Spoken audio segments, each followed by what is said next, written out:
Hey girlies, it's Augusta. Welcome back to my channel.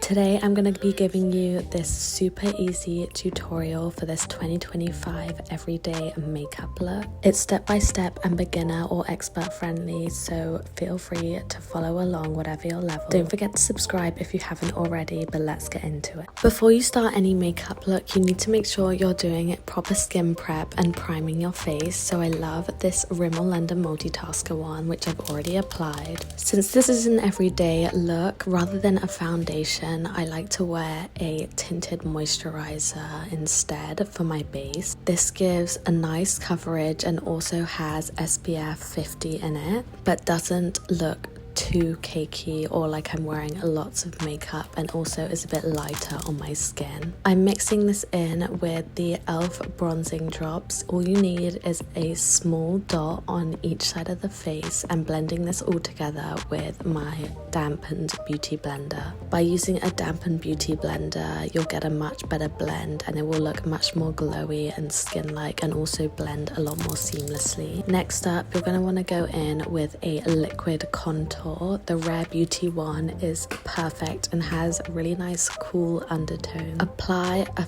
little bit on the cheekbones, chin, jawline, just above the tip of the nose for a butter nose effect. You can apply it in this U shape for that nose contour. I find it has a very slimming effect. Since this is a more natural look, we're not going to apply eyeshadow, so you can use the contour on the eyelids to give that depth to the eye. Next up, you're going to want to go in with your concealer. The NARS Pot Concealer is super full coverage and still looks really natural and skin-like, so it's definitely my go-to, and I love to apply a dot under the eye and then also up at the corner. The corner dot definitely helps make your face look much more snatched and really complements the contour. Whenever you're blending, make sure to blend upwards and outwards towards the edges of your face so that your makeup is making you look as snatched as possible and not dragging down the face. I'm using the Charlotte Tilbury Hollywood Complexion brush to blend everything out. For reference, all the products that I'm using will be listed and linked below as well, so you can find them all on my storefront.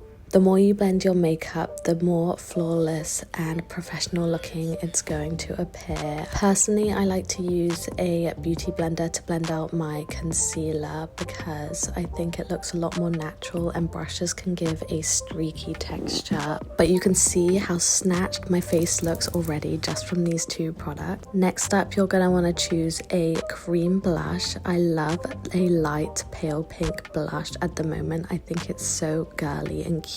You can apply it in these little hearts like I do on my cheeks just for fun before we blend them out, as well as applying a small dot on the bridge of the nose. Then I'm going in with the same brush and blending it upwards and out as I mentioned before. You're going to want to blend this slightly onto the brow bone just so everything looks super seamless, blending it up and onto the temples as well. This is going to give a really nice rosy glow throughout the face and not just on the cheeks, so it looks more like a natural flush. Next, we're moving on to powder products now that we've done all our creams. So I'm going in with my favorite bronzer, which is the Charlotte Tilbury Airbrush bronzer and Real Techniques Brush 400. Apply the bronzer exactly where you applied the contour, so kind of in a 3 shape on the side of your face, and then blending down onto the neck, of course. This will make sure that you look super bronzy and glowy, and also just sets in the contour as well. Sweep the excess over the eyelids. For highlighter, I think you can really use any highlighter. Drugstore highlighters work just as well, and I'm using the MUA shimmer highlighter on an eyeshadow brush. An eyeshadow brush will give you much more precision and make the glow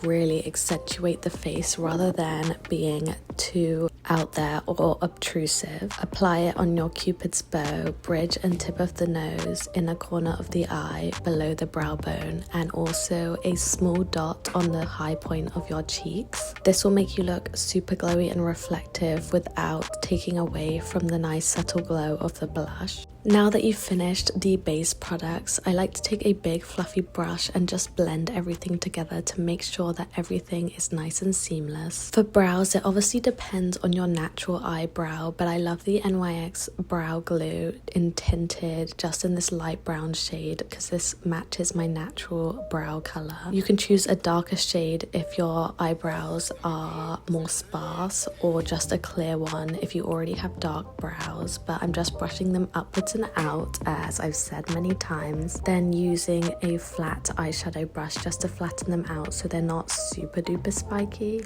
Eyebrows really frame the face, so don't skip out on them. Curling your lashes is almost more important than the mascara itself. I always emphasize that, so make sure to curl your lashes as much as you can before applying mascara. I'm even brushing my lashes out using a spoolie just to make sure they're nice and separated, and this will help the mascara not to clump too much. You're going to want to apply your setting powder before you go in with mascara, because this will stop the mascara smudges from sticking to your makeup that you've already done on the base as much. Since this is a more natural everyday look and we still want to keep that dewy glow that we always want, I'm going in with a smaller brush, just brushing on the powder, and this is going to give me more precision and make sure that I'm not taking away from the overall glow on my face. I'm applying it under the eyes and then bringing the excess around my T-zone and smile lines. You can apply it either side of the nose to really enhance the nose contour too. Make sure to powder the lips as well, and I'm just blending it out with a powder puff. Then I'm going in with the Prada Scope mascara. This is perfect for a natural everyday look because it's super duper lengthening and not clumpy at all. I'm so obsessed with this product. It wouldn't be an everyday look in 2025 without a nude lip combo using a brown liner. I think MAC do such high quality lip combos, and they're definitely one of my go-tos for liner and lipstick. A brown liner is definitely going to make your lips look even bigger, and if you want to use a nude pink lipstick in the center you can, and that combination is really good for enhancing the size of your lips. If you choose to overline your lips, make sure that you line the edges of your lips with your natural line and then only overline in the center around the cupid's bow area. Then apply a lighter shade of lipstick in the center of the lips, using this to blend the liner into the lipstick. Here is the full lip combo that I'm using. Of course, you're going to want to top it off with gloss, and I'm obsessed with the Rhode Lip